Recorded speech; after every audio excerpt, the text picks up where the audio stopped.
most of you who have been here might know, and maybe you may have been following me for a while or have known me for a while. And you know that my journey into this work that I talk about and I teach was through desire. Desire was my thing. Um, my business was originally called Fire Up Your Desire. My workshops were all about desire. And desire for me was this really powerful energy that I had come into a deep relationship with, that I was able to um, use as a really powerful force for change in my life, right? So I just want to caveat and say that, like, everything I'm going to say is relevant to me and my experience. So all the things I have a problem with and all the things that I'm now getting to see through a fresh lens are all things that I essentially chose at one point in my journey, right? And that's the beauty of journey and growth and transformation, is that we're always learning about ourselves and we're always evolving from previous versions of ourselves to where we are today.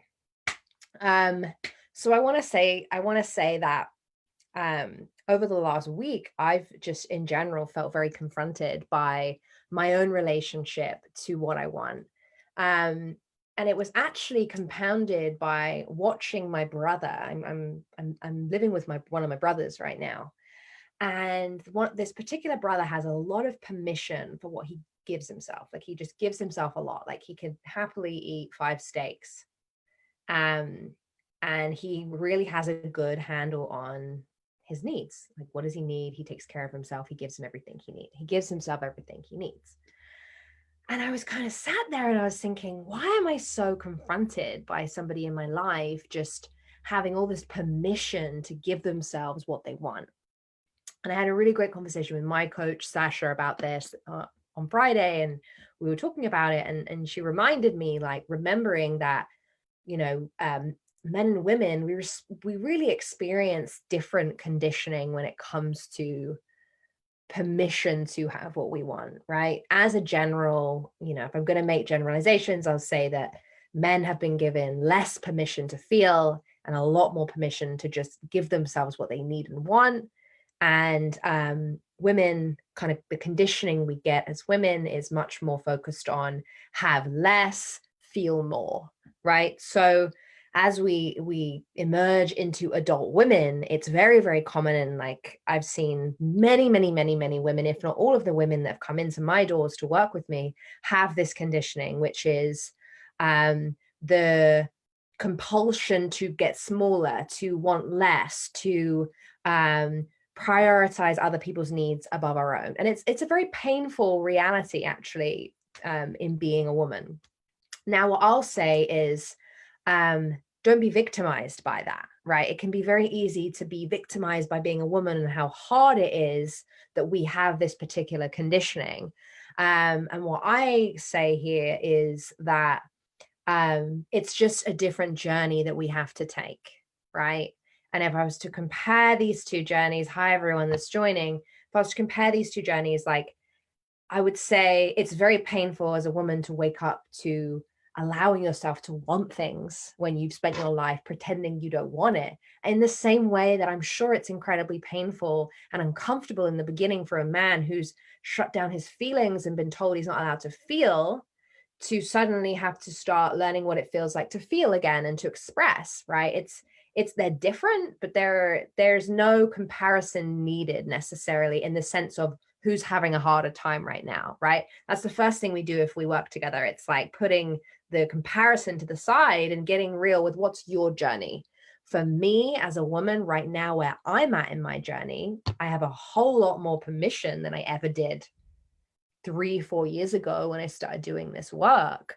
But I still, from time to time, get really tripped up with how willing I am to cut corners and to not give myself what I need to take care of myself, or what I need to rest, or what I need to um, financially take care of myself, or what I need in my relationship. Like, there's just all of these places where my conditioning kicks in and it starts to take over and I start to deprive myself, right?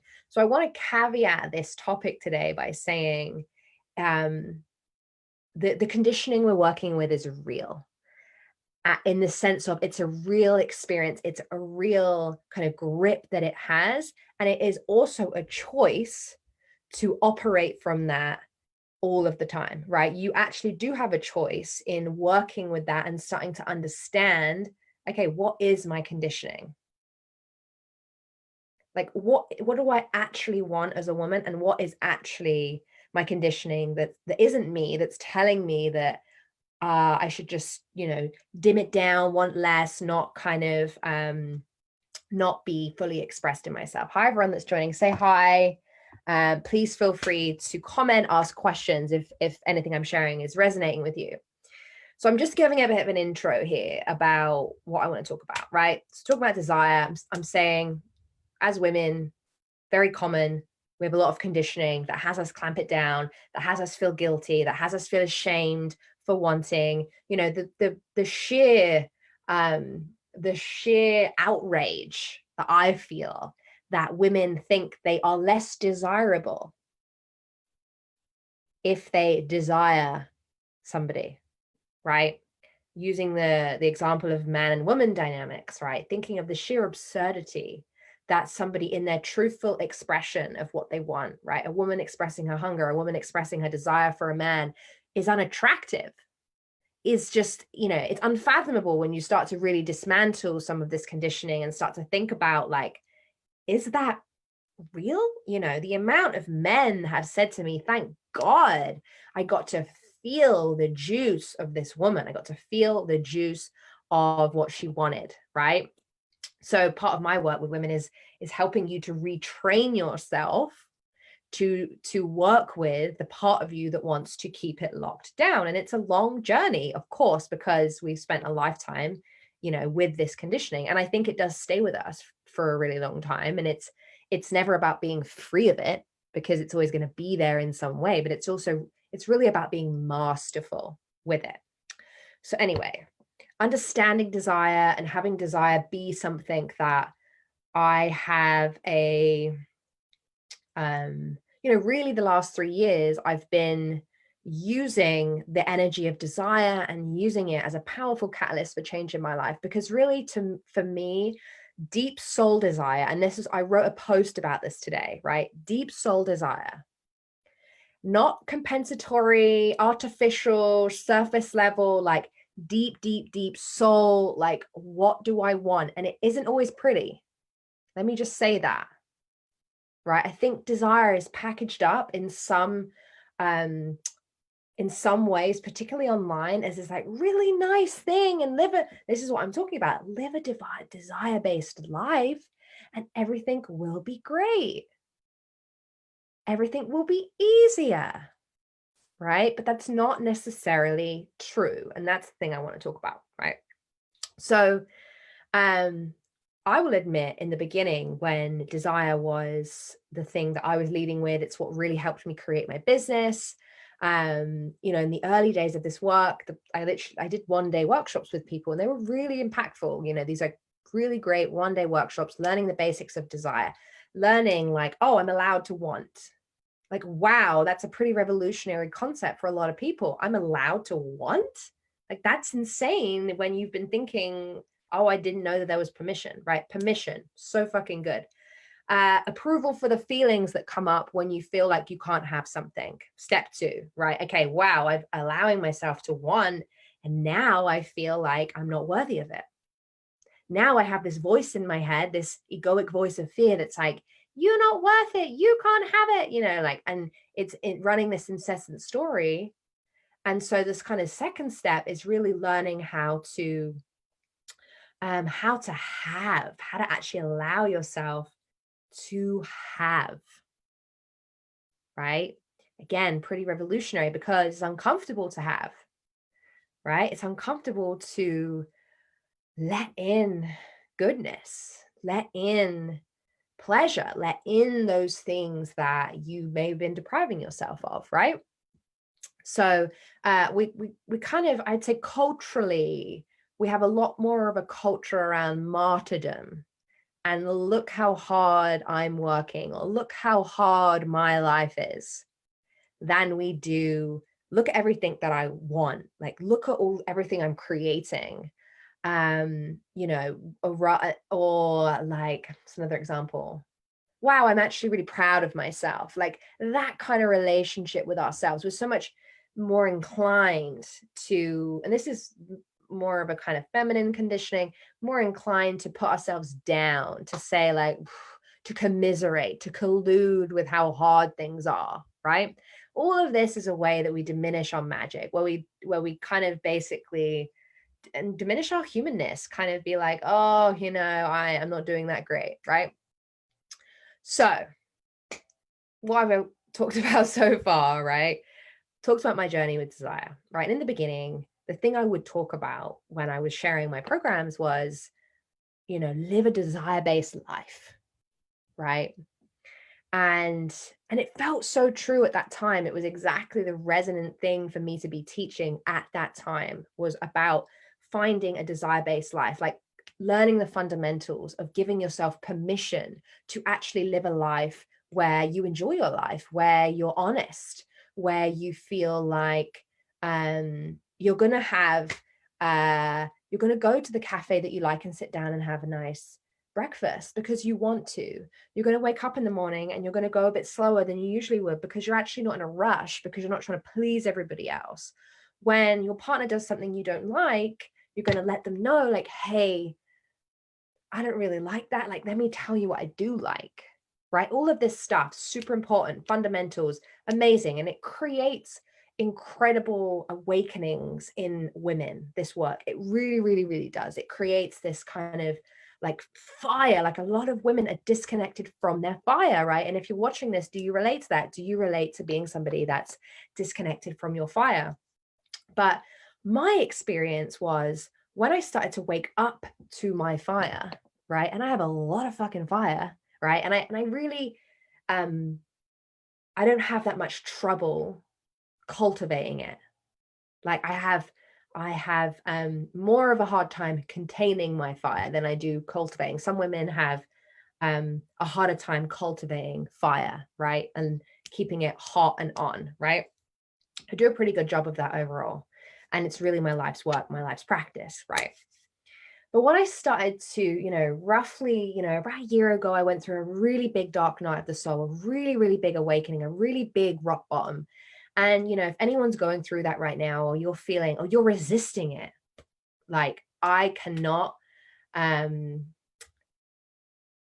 I cannot kind of speak with more regard of how important it is to surrender to life in those moments where your soul wants to have an experience. And in your like, this is where the problem comes in, because if you're teaching about desire-based life, or you're, and this is what, you know, that I always felt like when I was teaching about desire, I was like, there is something missing, there's something underneath that I couldn't quite translate. I wasn't quite there yet, couldn't quite translate. Like, what is the thing that is missing when I'm talking about desire? Right? Because desire isn't rainbows and unicorns. Desire is truth, and truth is uncomfortable as fuck a lot of the time. Right? So when I'm teaching about desire and it's feeling really good, I'm like, it's an easy energy to misuse, because saying, you know, come and live a desire-based life is so fucking appealing, right? It's such a easy sell. Like, who doesn't want that, right? And quite frankly, I will also say that some people are terrified of that, and they don't get in the door for that reason. And I also completely understand that. Like, you'll find this when you're ready. But something's really shifted for me in the last year, of me going on this like really deep dark night of the soul, and really having to let go of any idea I had about what my life was supposed to look like and what was supposed to happen. You know, I had all these attachments. And this is the thing I want to speak to. We often mistake desire for something else. It's very easy to be misled thinking, oh, this is a desire I have. And I was teaching this earlier to my membership group. I was saying that okay, I'm going to unpack this a little bit, right? The desire to be chosen, right? If you are going around, you think my deepest desire in life is to be chosen, right? I guarantee that is not coming from the deepest part of you. That is coming from an insecure part of you, a part of you that you think needs to be fixed by being chosen. Okay. So often when we start to work with desire, right, and you start to think like, oh, I just want a relationship or this thing, underneath that and underneath that and underneath that is this place of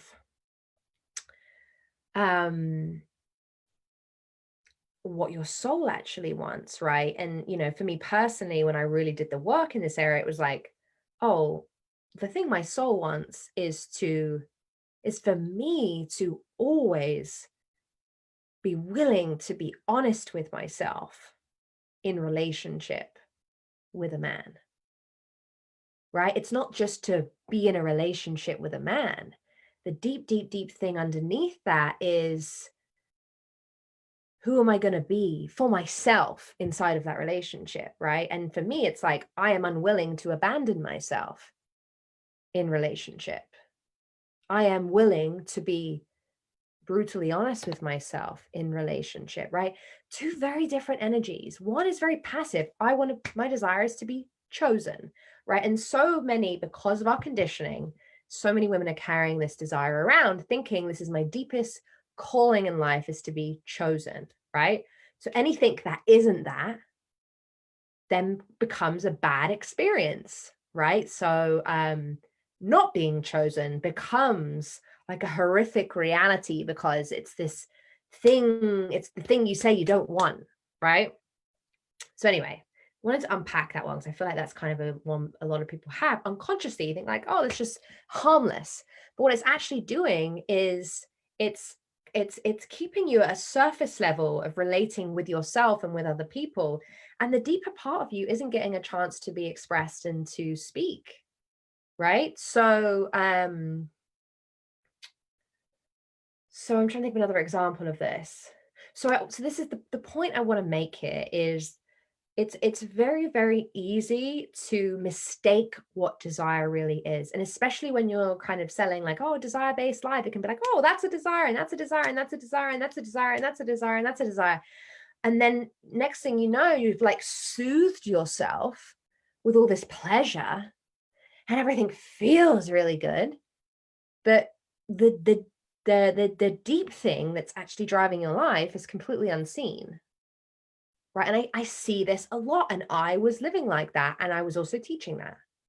Right. And it is amazing. I want to say that, but there's just something missing. And now I can see through my own evolution and my own journey. It wasn't until I was really, really, really willing to descend into the dark unknown that I got to bring this this new layer into my work, right? So you'll see me talking about my work with much more of a spiritual lens these days, with much more of a soul lens these days, right?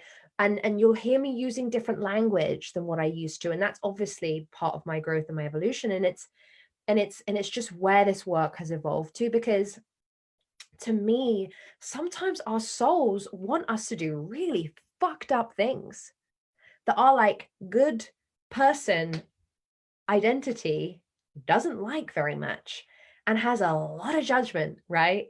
So the more we can let the good person judgment identity step to the side, and we can let the soul express itself, and we can stop making it wrong and stop lathering on shame on top of some of the experiences that we create for ourselves, right? Affairs, secrets, rock bottoms, drugs, sex, taboos, like all of this stuff that we do and we hide it. Right. And I see a place in pleasure-based living where it's so easy to hide it because everything looks good. Right. And then what I see for women is this waking up, but then not knowing how to be responsible for all of you, because there's still so much shame for the part of you that is a little unruly or wild or does really fucked up stuff. You've kept her down, right? So it becomes this kind of fragmented being, becomes this journey of fragmentation of like, well, there's this part of me that's kind of crazy, like does all this stuff, and I had to keep her locked down, and she's kind of like this. And then there's this like evolved, and like, I'm a woman that asks for what I want, and I'm entitled to have everything that I want. The reality is that you're not. Like, you're actually not entitled to have everything that you want. What is a place of freedom is believing and knowing your worth regardless, right? That's the fucking juice. It's like knowing your worth, knowing what you bring, regardless whether you ever have, whether you ever make it happen, right? It's having a human experience where you don't need the acquisition of something to define how you feel about yourself. It doesn't mean you don't pursue, right? And desire is a powerful energy. It will move you in a particular direction. And like, who knows where you're going to end up? That's the beauty of it. That's what makes it so different from goal setting, right? And so the difference is like, you're going to work with some people and they're going to have you set goals, right? And you're going to have like a very, very specific journey and like a very specific destination in mind, right? That's not what you're going to get when you come to my work. I have no idea where we're going to end up, right? It's a journey of letting a lot of shit go. And it requires an immense faith and an immense trust of like, I'm willing to step into this cauldron of fire, right? But there's no certainty of an end result. There's no certainty of a goal, right? Because, and this is what I've seen, and this is what happened in my own journey. Right? Hi, everyone that's here. I'd love to know your thoughts of everything that's coming out of my mouth right now. Sermon style. Right. So, okay. How do I say this? I've lost my train of thought. Give me a moment.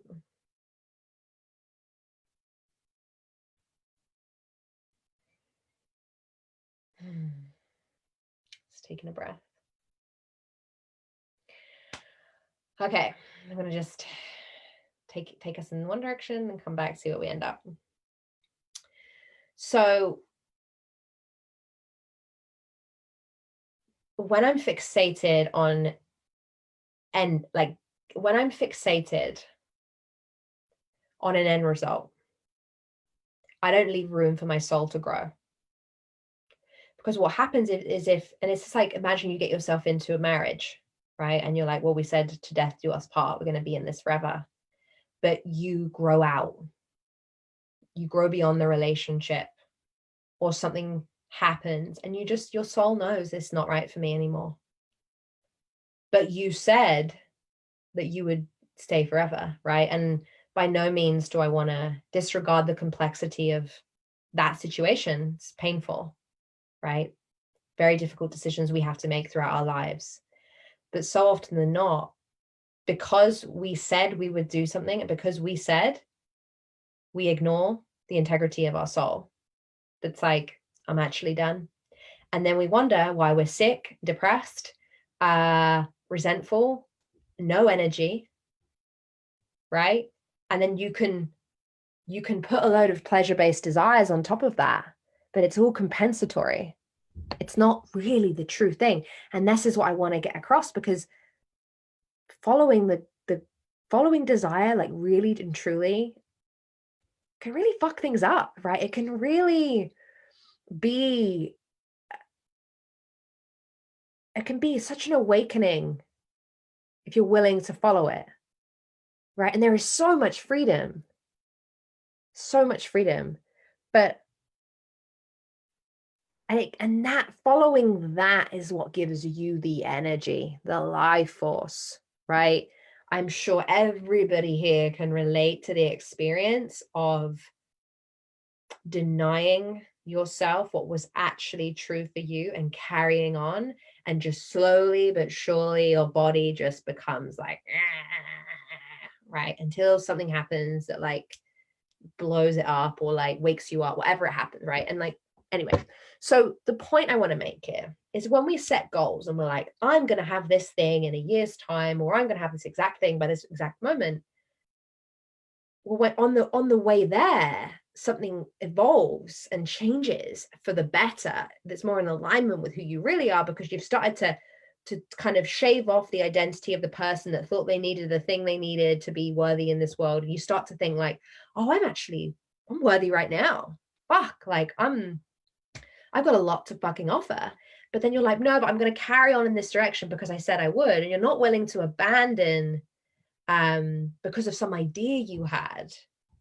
Again, you deny the calling of your soul, right? And we spend our whole fucking lives doing this, right? It's such a human experience. I want to make it okay for a minute. I don't want to make it wrong, because that's what happens when we are in that. That is what happens when we are only willing to thank you, Lauren.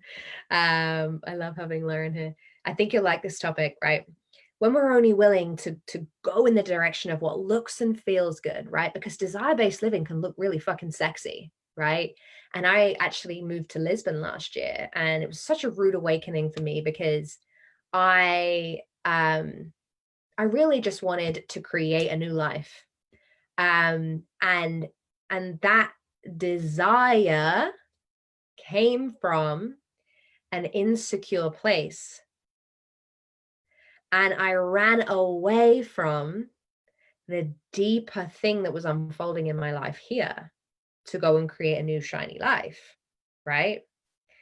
Right. And it was like, oh, that wasn't the true thing. It was compensatory.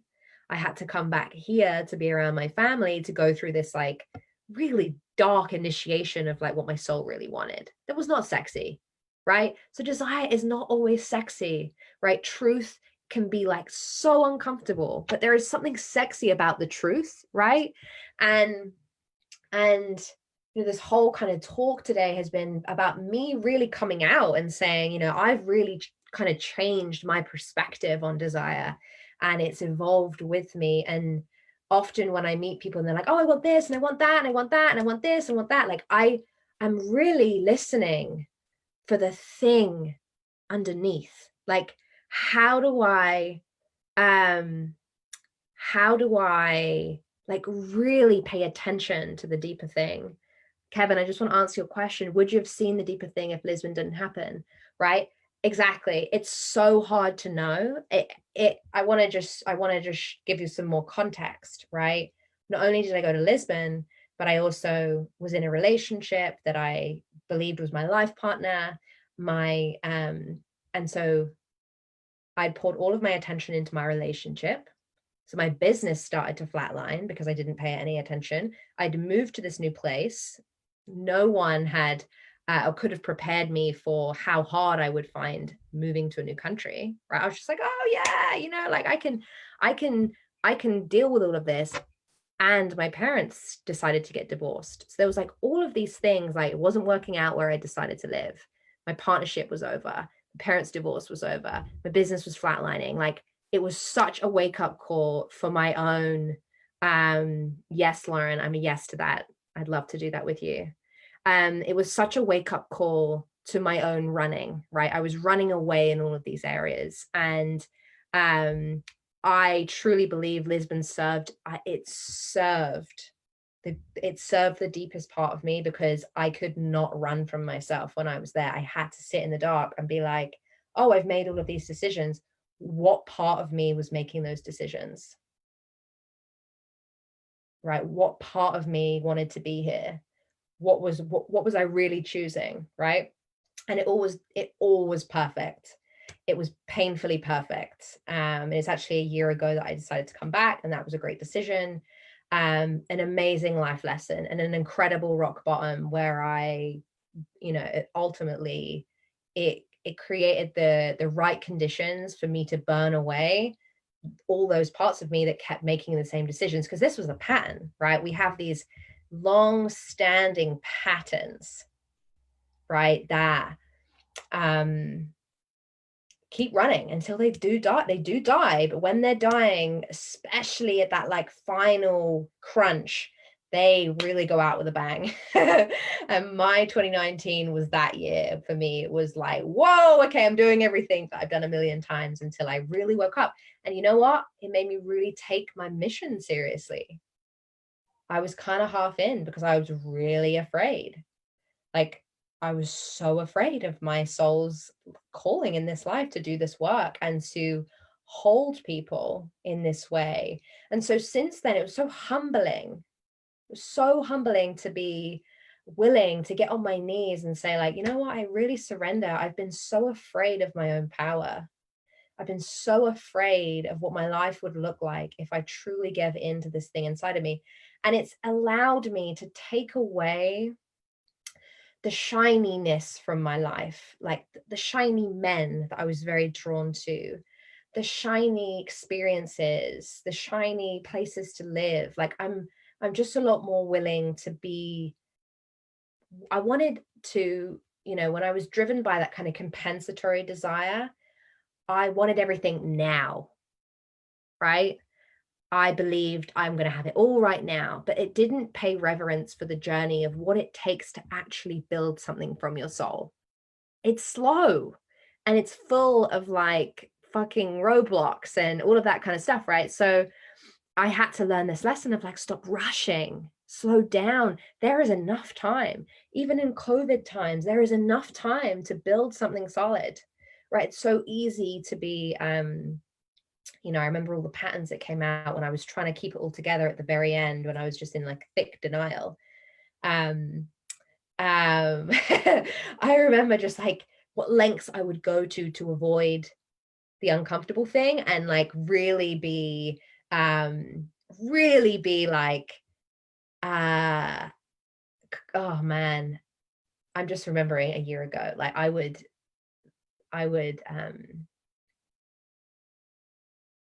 go to great lengths to take care of other people to avoid facing the discomfort of my life. The best thing I ever did was turn towards my financial situation and the amount of scarcity that I was living in. The fact that I knew I was done in my partnership, that I was ready for something different. The fact that I knew my parents' divorce was the thing our family needed, even though it was painful as fuck. Like it it it was like, when I eventually was just like, I'm willing to be with this much discomfort, then the creator in me, right? The brilliant creator in me got to really come to town, come bring her magic all the way out, right? And this is where I think the desire-based living path and the pleasure-seeking path is, there's something missing.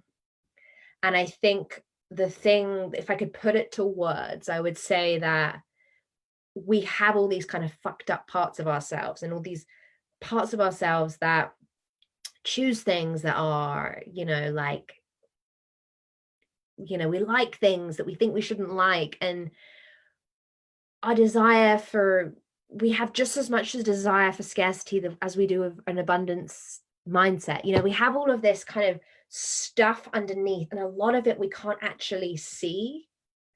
And like, that's the thing that, in this kind of new evolution of my work, and I've just led all these women through it, this is the thing that I want to take my time with people, right? And it's why I'm making everything longer, because yes, it's understanding the conditioning. Yes, it's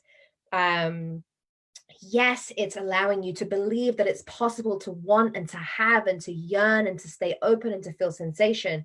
And there's all the other stuff that's happening underneath, right? There's a lot in the shadows, right? There's a lot of like messy humanness that gets overlooked when we just want things to feel good all the time, right? The more you can develop a range to be with all flavors of sensation in life, all flavors of discomfort, whether pleasure can be very uncomfortable, like true joy and pleasure. Over the last few days, I've been watching the series This Is Us, right? I have so much to say about this series. It's phenomenal, and it's really touching my heart in all the right places. And I don't know if anyone here has seen it, but the thing I love about this show, and I've binged watched the first series, which I never allow myself to do, um, because I get very addicted. So I have to allow it in from time to time. But I let it in, and I spent the last 3 days watching this series. And what I love about the way they have crafted this series and the way they designed it is there is so much pain transmitted and communicated, and it's so real, the pain, it's so relatable, but it's like lathered in love. Like, it's remarkable how I'm just like in awe of the experience of being in it. I feel there's so much beauty inside of it, and it gives me this experience of being like, oh, that's what life is. Life is full of that much beauty, right? And inside of the devastation, inside of the betrayal, right? Inside of the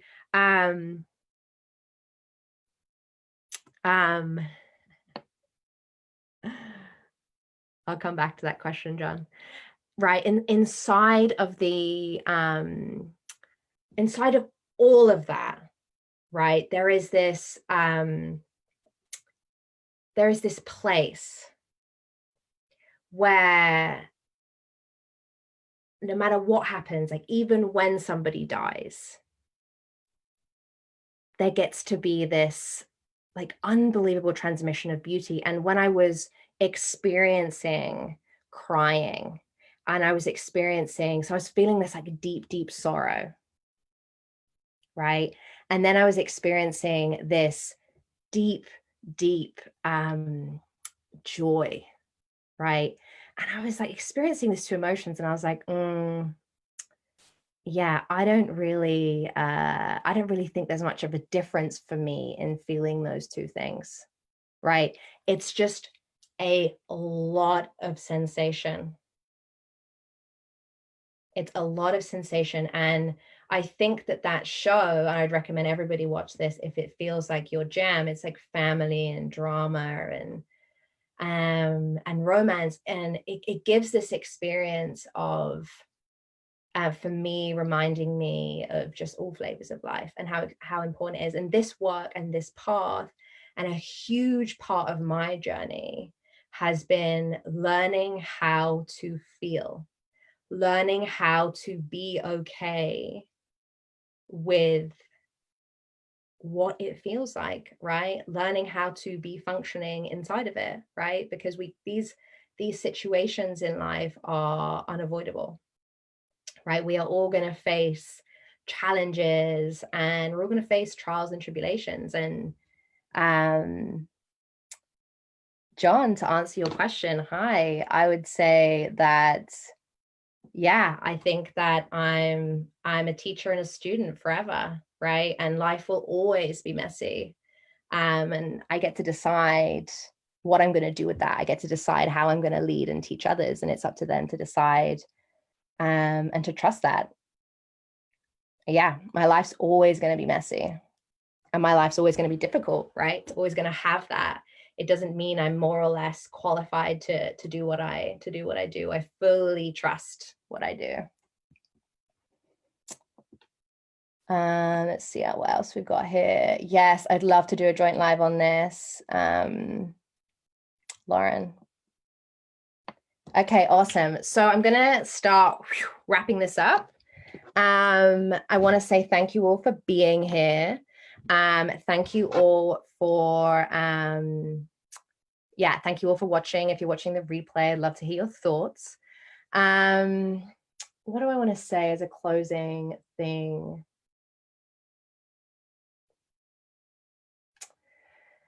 Yeah, I want to say that like the most humbling thing about this journey for me is really I'm a practitioner through and through of this work and of this path. And that means that I'm always in the ring first, right? I'm always willing to go to the places before I lead people there. And that means that life is always kicking my ass, right? Now I'm going through something else that looks far different to what my life looked like a year ago, but it's still like the inner workings of this path, and the inner workings of what it means to be a fully expressed human, like what it means to come on here and speak like this on the internet, right? What it means to like truly live this mission through and through, and what it means to truly take a stand for this level of truth and freedom in other people, right? That is the things I'm here to serve in the world. It's the deepest truth inside other people. Um, and sometimes that's not sexy and not pleasurable and is full of grief and sadness and sorrow. Um, and it can be a rough ride to move through that, right? But the thing I'm here for in this lifetime is to make space for all of it. All right. Thank you very much.